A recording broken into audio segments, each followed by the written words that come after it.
Brought to you by the Every Dollar app. Start budgeting for free today. We're going to Courtney, who's joining us in Raleigh, North Carolina. Courtney, how can we help? Hey, thank you for taking my call. You bet. So we just completed a very significant home repair, very unexpected, for about $270,000. Oh, my What do you mean gosh. home rep- Hold the phone. What Did was it burn this? down and you rebuilt it? We were actually victims of fraud.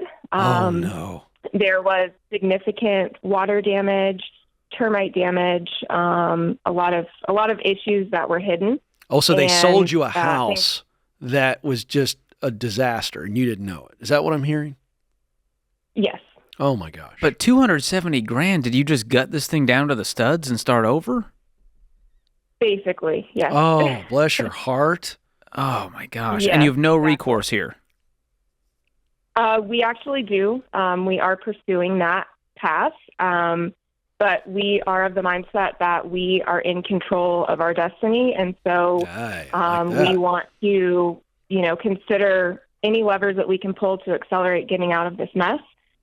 We were lucky to be able to cash flow about $150,000 of it.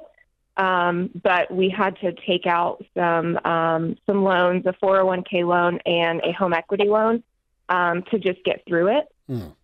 So my question is, should we sell the house and be able to accelerate this mess by probably a year and a half?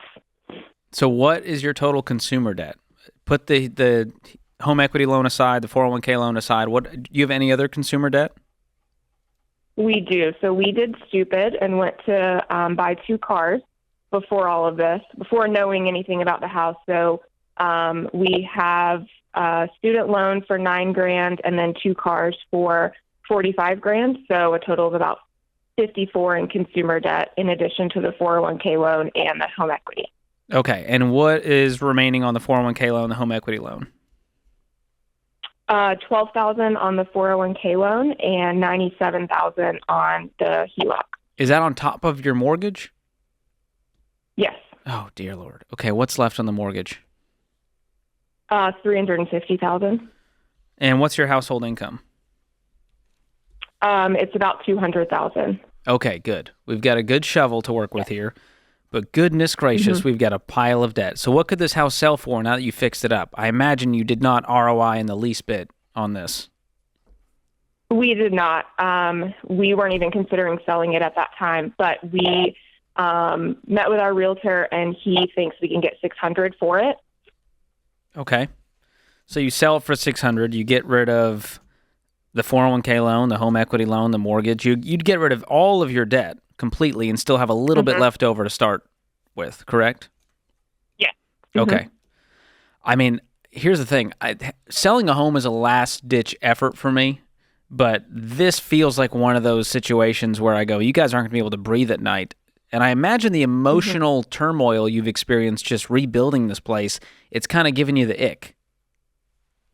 It is, especially my husband. I think there's more the mathematics make sense behind it. I think we're just dealing with the emotional side of should we sell it and just move on. I mean, does he resent the house? Because I resent this house, and I've only known about it for 4 minutes. He very much resents Okay, this house. then I almost always agree with George, and that's going to swell his head. I disagree that this is last ditch in this situation. I think this is option A. I would sell the house. Oh. Okay. I see what you're saying. Okay. Clean slate. Yeah. It's been a massive pain in their rear.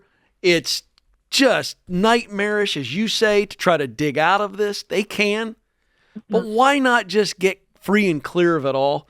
And if you got to rent for a year, you got an income where you can get up a nice down payment, you go into it fresh and you go, we learned a lot. This is one of those, sometimes you win, sometimes you learn. And they don't lose if they sell and they get out. And they're so much more educated, but they're free of all of this. I don't know, The hardest George. part is going to be freeing yourselves of the guilt, the shame, the stupid tax, the sunk cost fallacy. Yeah. All of that is going to be the hardest part. The numbers we can deal with. You guys have a great income. You can clear your debt and still walk away with probably, what, $50,000? I would do it tonight. And then we'll I'd have a restart. sign in the yard like within 5 minutes of this phone call if it were me. This is a Okay. no-brainer. Is that where you all were leaning before you called? Yes, because the home can no longer give us what we want. We bought it before having kids, and now we have a daughter, and the location just isn't, there's not a lot of younger families in our area. So Now there's it's extra great reason. for what it is. Yeah. But This is one of many there's reasons. extra reasons. Courtney, for the benefit of the audience, can you explain how this fraud happened? Did you not get an inspection? How did you get swindled here?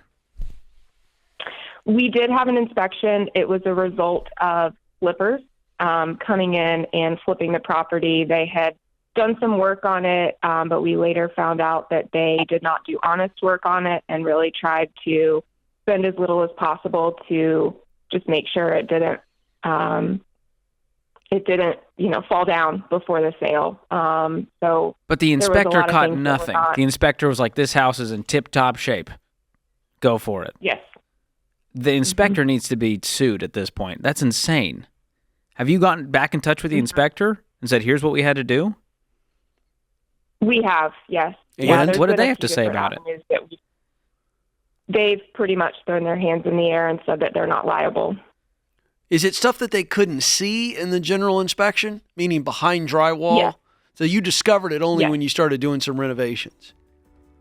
Yeah, pulling back the siding and realizing what was underneath it. Okay, not to defend the inspector, but Stacy and I had this happen in the home we're in now. George, you've been there. That front Yeah. room, we were putting shelves in, and so we saw some mold on the drywall underneath some trim.